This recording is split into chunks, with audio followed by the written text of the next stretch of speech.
If there's one archetype that best captures the average NBA star in 2023, it's the ball-dominant pick-and-roll heavy guard. There are some mind-blowing talents in that mold who can do unbelievable work raising the floor of an offense with obscene usage rates. But there is a catch to that style.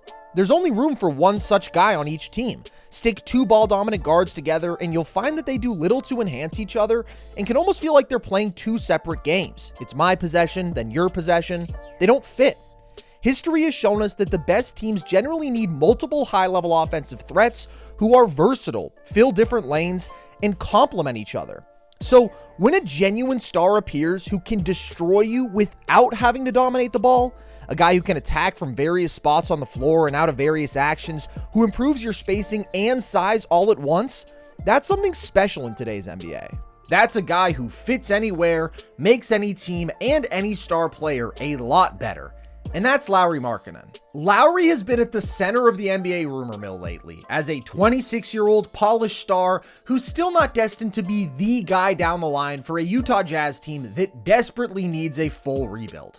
But even coming off a season in which he won Most Improved Player, the simple fact that most people don't watch the Utah Jazz much still leaves Markkanen as a star who doesn't get full credit for just how good he really is and how ideally he fits on a variety of teams that want to contend on maybe the best value contract in the league. The guy is making less than $18 million per year over the next 2 seasons, and he's like a top 30 player. But it's not just his contract that fits in easily. What really makes Markkanen stand out is that in a league dominated by on-ball stars, his off-ball play is the most exceptional aspect of his game.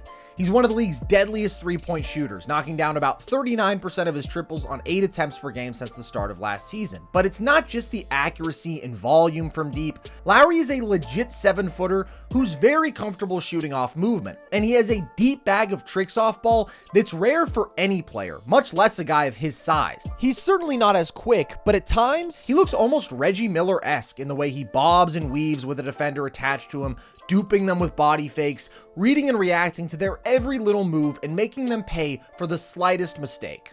Coach Will Hardy of the Jazz did a phenomenal job of really unlocking the potential of this skill set for Lauri, since they use off-ball screens about as much as any team in the league. And Lauri has a full-on diner menu of options out of those actions. His shooting is his most elite scoring trait, but he's also quite comfortable putting the ball on the floor for a 7-footer as a physical driver, fluid mover, and all-around pretty good athlete. So as he curls around this screen and Josh Hart flies in, heart set on contesting the 3, Lauri is more than comfortable hitting him with a pump fake to send him flying by and turning this into an easy drive. But a few plays later, Hart can't get over the screen, and Markkanen drains a clean look from deep. It's a real pick-your-poison situation every time, and Lauri's pretty damn good at killing you no matter what. Again, LeBron expects him to curl around this screen, so in anticipation, he tries to get over it, so Lauri instead drifts to the corner to leave LeBron stuck out of position. Here, Lauri again moves like he's gonna curl over this screen, but as Barnes overplays that angle, he basically hits him with a swim move and cuts back to the open space. And that tremendous cutting feel at Lauri's size is dangerous. In fact, his cuts this year have generated a comically great 1.66 points per possession. The guy just specializes in punishing overplays. You think Lauri's gonna use this incoming down screen? Nope, he'll just fake towards it and then cut hard. Lauri is awesome at capitalizing on brief defensive lapses in attention. When the ball leaves the pick and roll action here, he knows this defender will shift his focus and positioning to the ball for a second, and since Lauri has this defender on his back, he immediately cuts for an open dunk.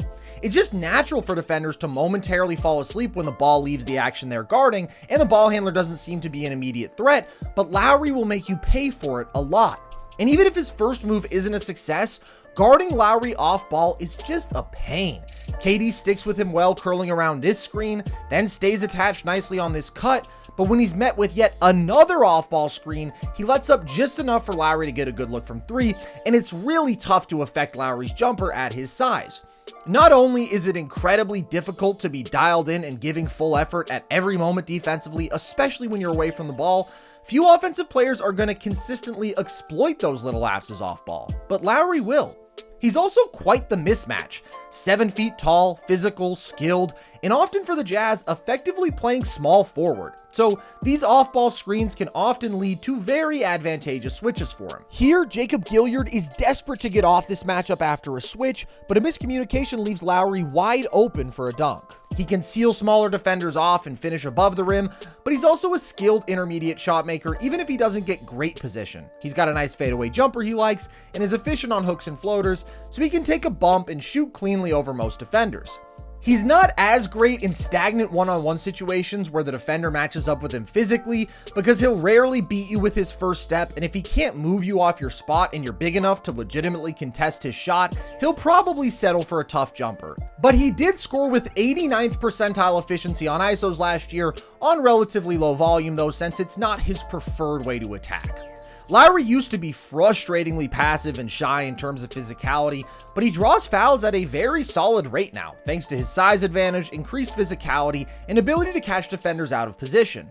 And he's comfortable enough with the ball in his hands to occasionally run pick and roll or push in transition, but he's not a guy you'll run your offense through on ball, and he is a limited playmaker. Here, you see he's not comfortable trying to hit a skip pass that would be considered open for a superior passer, and he has to adjust his position before ultimately delivering the ball still off target. He's not incapable of swinging the ball or making a read as a short roller, but it's definitely not a strength of his, and he's averaged just 1.3 assists per game this season. But that's okay, because Lauri isn't like most other stars in the league today. He's not going to run your offense or have a high usage rate. He's the ideal complementary weapon on offense, an elite play finisher, decisive, quick hitting, rarely forcing the issue. And he is complementary to his core. He runs the floor well in transition, is a lethal trailer there, is solid cleaning up on the offensive glass, and he's also very dangerous as a screener. Here he turns a ghost screen into a sprint to the opposite wing, confusing the defense for a moment and getting himself wide open for a three. Pick and rolls lead to more good looks as a popper, give him a step as a roller, or create favorable switches. And as a legitimately good screener, it's another way for Lauri to ideally complement a primary ball handler. So what you have here is a hyper-efficient offensive weapon. Lauri was one of just 5 players to score 25 points per game on 64% true shooting last season, and his production this season has been similar. And although the Jazz system is a great fit for him, playing with superior offensive talent should only make him more efficient. But it's not just shiny individual numbers. Lauri's dramatically improved the Jazz's team offense the last 2 seasons and has had a super positive impact on their overall success. In fact, they were a pretty impressive 32-34 with him last year and comfortably outscored opponents when he was on the floor, but really struggled without him. And defensively, Lauri's noticeably improved from where he was a few years ago. He's capable of guarding on the perimeter with decent mobility, but can definitely get beaten off the bounce. If you're judging him by true wing standards there, he's a bit below average, but for a 7-footer, he's pretty solid on his feet. And although he has a slightly negative wingspan, he's big enough to affect you if you don't get the angle on him. He also does bring value as a rebounder and is an okay help defender. He's not a clear plus defensively, but I wouldn't call him a clear minus. He does enough things decently well that I don't see him getting repeatedly targeted in a playoff series. The way I see it, Lauri is a star in a very undersaturated mold. Truly star-level off-ball players are rare, and everybody benefits from a guy who can blend in offensively, shoot the lights out and handle with good size, and give you 25 a night super efficiently. If I were the Warriors, still in a win-now window and in need of more star offensive pop and more size, I'd move the world for Markkanen. And by the way, he's a perfect fit in their motion system. If I were the Thunder, with more young talent and draft picks than I could ever even roster, this is the move I'd deal some of those assets for. And I think Lauri fits beautifully into their futuristic basketball vision too, alongside their multiple skilled ball handlers and shooters. And he fits their timeline as a team that is good enough to contend now and is also young and only trending upwards. Star players will often come available and sound great in theory, but they can be tough to fit on a contending team. The market doesn't exactly seem to be on fire for Zach LaVine or DeMar DeRozan, but Lauri is the exception. This is a guy built to make your favorite player's life better, and he's good enough to be a number 2 on a title caliber team. And if you need that piece to get over the top and you can get that guy on this contract, you do it, no matter what.